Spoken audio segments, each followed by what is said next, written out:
You ever have one of those days where you think you finally caught a break, only to find out you just bought yourself front row seats to the craziest show in town? Because that's what happened to me. 10 days after I spent every single cent I had, 180 grand gone on an abandoned dairy farm by the lake, I rolled back out there thinking I was about to start my new life. And instead I found 3 black SUVs blocking my drive and 5 men in tactical gear telling me to get the hell off what they called federal property, my property.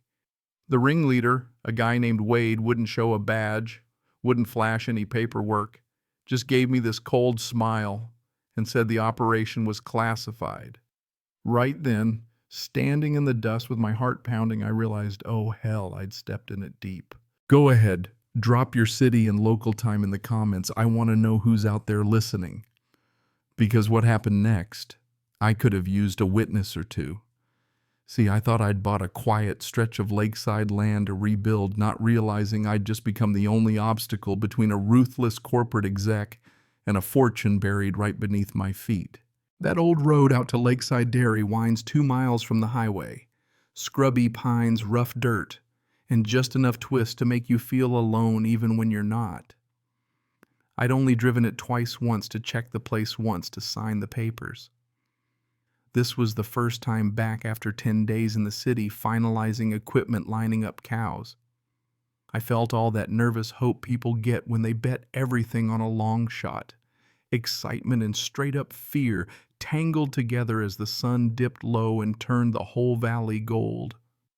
My old Ford rattled along, dust rising behind me, the lake sparkling ahead. That Clearwater Lake had sold me on the place. It looked like a promise. But that day, the main gate I'd locked up myself, chain and all, was standing wide open, not cut by some junkie with a bolt cutter. Either this was a clean professional job. My chest tightened. Maybe it was local kids, I thought. But the tire tracks in the dirt, deep and fresh, told another story. Multiple vehicles, big ones. Something was wrong. Sure enough, up by the main barn, 3 spotless black Suburbans. 5 guys standing by them, tactical pants matching polos, utility belts, radios, holsters. These weren't bored security guards. This was a coordinated show of force.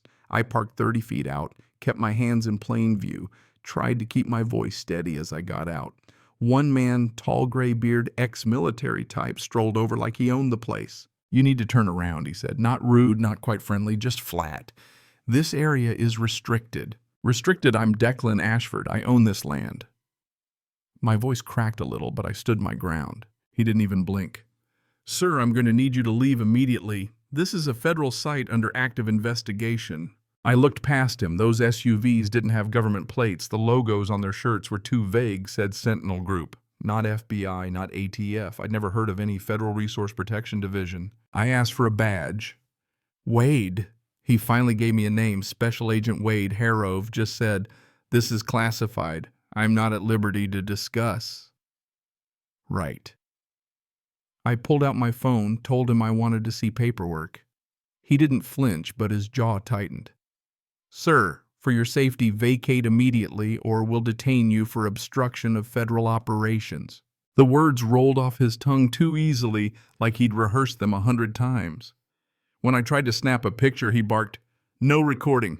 This is federal property." The other men started watching, hands drifting to their weapons. Another guy spoke quietly into his radio. "We have a trespasser requesting backup authorization." For a second, I wanted to stand my ground, call the sheriff.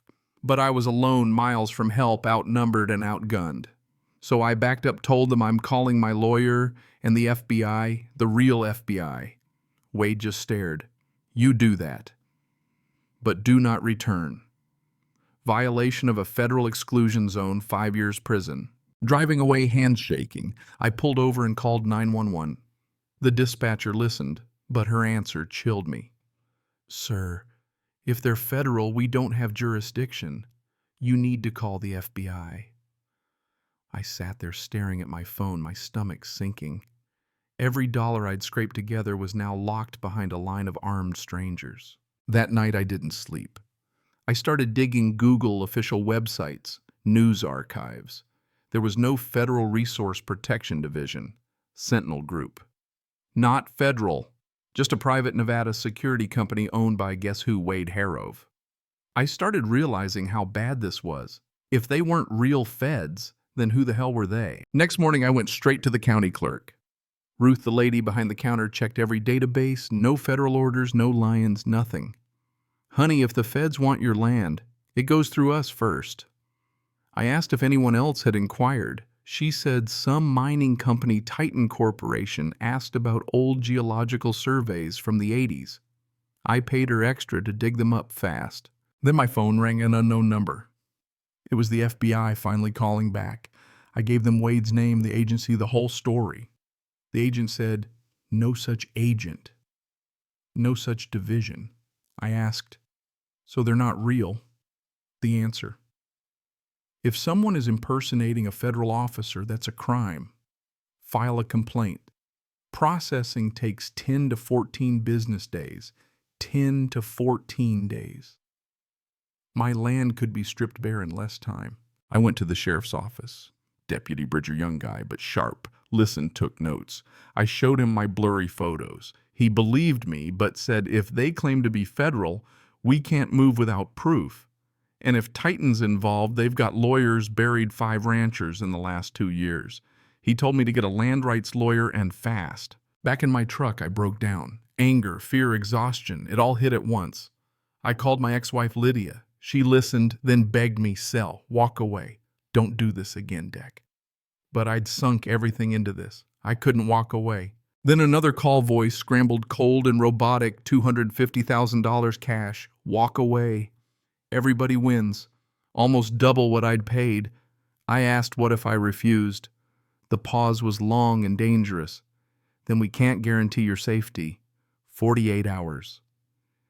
Mr. Ashford, think carefully. I found a lawyer, only one in town, who fought corporations. Her office was above a hardware store. Hawthorne Law. She listened to everything, didn't flinch. You know what you've stepped into, she said. Titan Corporation's got a pattern. They find valuable land, wait until it's vulnerable, then move in with pressure. Threats, sometimes worse. In Montana, an owner who refused to sell died in a car accident. His family never got answers. So this is corporate theft, I asked. Exactly. But proving it is tough. They hide behind contractor shell companies. She told me what I'd need: evidence, real hard, undeniable. She knew an investigative journalist who'd tangled with Titan before. She warned me, don't go back alone, don't take risks. That night, I got a text photo of my truck from across the street right now. Just 2 words, TikTok. I moved motels, paid cash, locked the door. Another call, distorted voice. We know what you're doing. Take the money or face the consequences. I felt real fear then. Not just anger or frustration, bone-deep fear. But then something clicked. 2 years before I'd lost my job for refusing to sign off on a dangerous building. The system ate me alive, false accusations, ruin, reputation, marriage gone. And here I was again, different enemy, same fight. I opened the test results I'd gotten earlier that day. Lithium concentrations off the charts. Hundreds of millions, maybe, under my land. That's why they wanted me gone. I met the journalist at a roadside diner. He'd been tracking Titan for years. You're not the first, he told me. Every case follows the same script. The only way to beat them is evidence. Go back at night. Get them on tape admitting who hired them, what they're doing. He handed me a list: body cams, voice recorders, drone, all cash, no credit, new motel every night. 2 days later, 2:30 a.m., I parked a mile out and crept in. Drone showed the compound men on patrol, fresh drill holes by the old well, a floating rig on the lake. They weren't just sitting around, they were extracting samples. The real heist was underway. I snuck up to the dairy cabin, caught voices inside. A woman, cold, precise, said, "If Ashford won't sell, we make him disappear. Same as Montana." Wade sounded uneasy, but the woman was in charge, Titan exec giving orders. I got it all on tape, took photos, but got spotted, had to run for my life. Gunshots cracked behind me, but I made it to my truck, hands bleeding, everything uploading to the cloud. At 4 a.m., I was pounding on the lawyer's door. She and the journalist pulled up everything audio, photos, IDs. The exec Sloan Merritt, director of resource acquisition, Titan Corp. We filed restraining orders, sent everything to the FBI, the state AG, the sheriff. The journalist published the whole story, front page national news by lunchtime. By 11, the FBI raided my farm, arrested Wade, his crew, and Sloan Merritt herself. Titan tried to claim she'd gone rogue, but the paper trail led straight to the top. By the end of the day, the company's stock was tanking, the CEO resigned, and lawsuits were flying. 8 months later, I stood on my rebuilt dock watching the sunset. My farm was mine again. No threats, no mercenaries. The cows were grazing, the dairy was running, and I'd won. Titan paid $75 million in settlements. Sloan Merritt got 18 years. Wade and his crew went to prison. New laws were passed, harsher penalties for impersonating feds, protections for landowners. I got enough in damages to rebuild and set up a trust, but the lithium, I left it in the ground, donated the rights to a conservation group. Money's nice, but I'd seen what greed does, wasn't about to become the next Sloan Merritt. Now I teach workshops on land rights. Word's spreading. People are fighting back, armed with evidence and a little stubbornness. Sometimes you stand up not because you think you'll win, but because it's the only way you can live with yourself. Was it worth it? I think so. But what about you? Would you fight for your land, or would you take the money and run? Drop your story or your take in the comments. Justice or survival? Which one would you choose? And if you want more stories like this, go ahead and hit subscribe. There's always another wild tale coming down the dirt road, and you're not going to want to miss it.